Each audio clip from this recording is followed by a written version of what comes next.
Well, it's been a while since I updated on the greenhouse.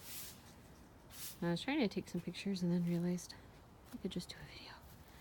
So, it's chilly outside, but I was sweating inside in short sleeve shirt. So when you walk in the door, you still have all of this height above you.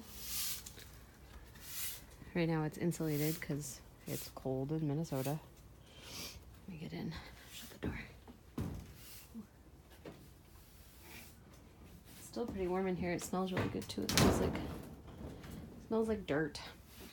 So we actually have all of the real stone that's going to go over the top of these insulated panels. And it's all black, and so it should look really, really nice. I'll post a link in the description.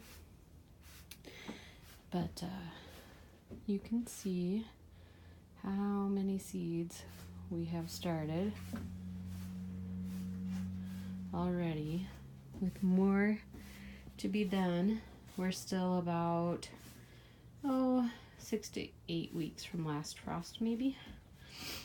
And there's the worms enjoying the warm in here, somehow managing to make it.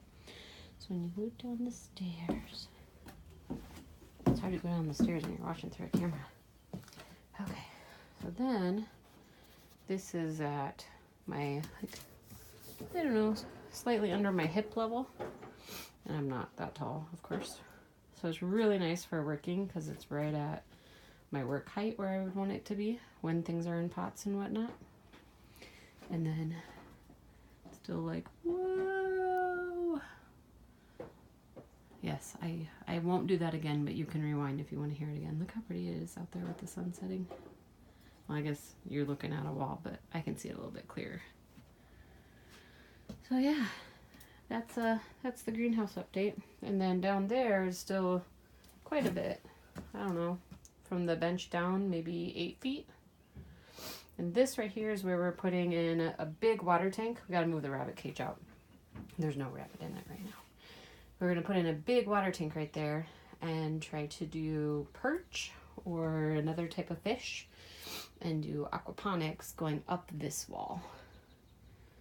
There's so much vertical space we're not even using right now that we will be. I'm waiting for the black stone to get put on this portion of the wall, which that is probably, I don't know, 4 feet? Let me stand up there.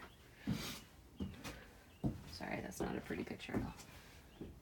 Yeah, it's about 4 feet of wall. And then once that goes up, I can start, I'm going to put up strings and do like pole beans or something, or peas, I mean, up that back wall right there.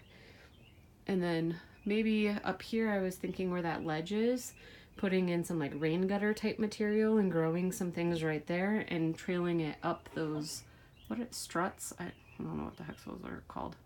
Those beams that go up to the top. Because you can just use little clip-in things and you clip it into there and then you can thread the string through and it'll grow right up the top of that. So yeah, tons and tons of vertical space we're not using. It should look pretty nice. I don't know if we'll get to all of that this year. Right now I'm just happy that we have all of those seeds. And if you're looking for seed starting equipment, I will drop some links. I really, really, really like these domes because they have, hey Sammy, it's cold and I'm doing a video. Just so you know. Yeah, it's cold, you have no shoes and no coat on and you're wearing short sleeve shirt. Like, that does not seem like a good idea. Okay. Anyway, these domes are just huge. And so it helps when it's so cold here to have like this double insulation for longer. And then you can vent it, like this one is partially venting right now. You can vent it, and so that's also very nice once the seedlings have sprouted and you don't want all that moisture in there so that it molds and they rot. Yeah, so I really, really like those. And then I also have these really, really sturdy trays. They're just like 3 times as thick as the trays and the 72 cell. They're like really, really thick compared to most trays. So I really like them because they stand up to moving and having all that water in it and stuff like that a lot better, so I can reuse them year after year. let's see. What else do I got? I got my worms. Everybody wants to see worms, right? Let's see. Can I get it open with one hand? I don't know if I can. Well, this is just... Here, I'm going to set you guys down for a second. Sorry. Looking down at the ground.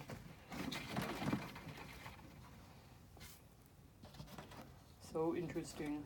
If you've made it this far, I mean, you're dedicated. So that's inside the worm bin. And I have a bunch of food on this tray, and then on the tray up above, I have a bunch of paper, so it's not so bad. And then a lot of the food is chopped, and some of it is not. And you can see there's happy little worms munching on my food, turning it into worm tea for me. I'm just gotta set you down for a second. Sorry, guys. At this point, only my grandma's still watching, so sorry, Grandma. Yeah, I really, really like this system so far. It's going to have a lot of fruit flies if I don't keep up on the paper on the top bin, so I'm thinking about... I had seen a comment where people took these little holes and they covered them with screening so that the fruit flies had a harder time getting in, and that coupled with putting in the shredded paper. Like I said, I have shredded paper. Oh, this tray is not a good example. The trays a couple down have just a bunch of shredded paper in them to help try to keep that down. So yeah. Oh, and I forgot to say, many of these were planted today, but some of them were planted a couple weeks ago before I went to the American Montessori Society conference. And so they actually have sprouts in them. Like that one. That one's a bad example. Let's see, what about this one? Yeah, that one has a bunch. They're sprouted. Oop. Sorry about that. And this one I think had some back there. One of my favorite things that I have never successfully started from seed and gotten it into a full-grown plant is the Purple of Sicily cauliflower. Is it in this one? No, that's cabbage. And I like it. Okay, sorry. I like it so much because the leaves, there we go, you can see, are purple. And I'm pretty sure, I don't have my sheet in front of me, but I think the cauliflower is also purple. But it's just so pretty. We have tons and tons of cauliflower coming up. I was supposed to start them a long time ago, not 2 weeks ago, but got a little bit late, so we'll see what happens. All right. Yeah. Oh, and that's just the power boxes and stuff are in there, so hopefully the water doesn't damage it. But that's the greenhouse update. Thanks for sticking with it if you did.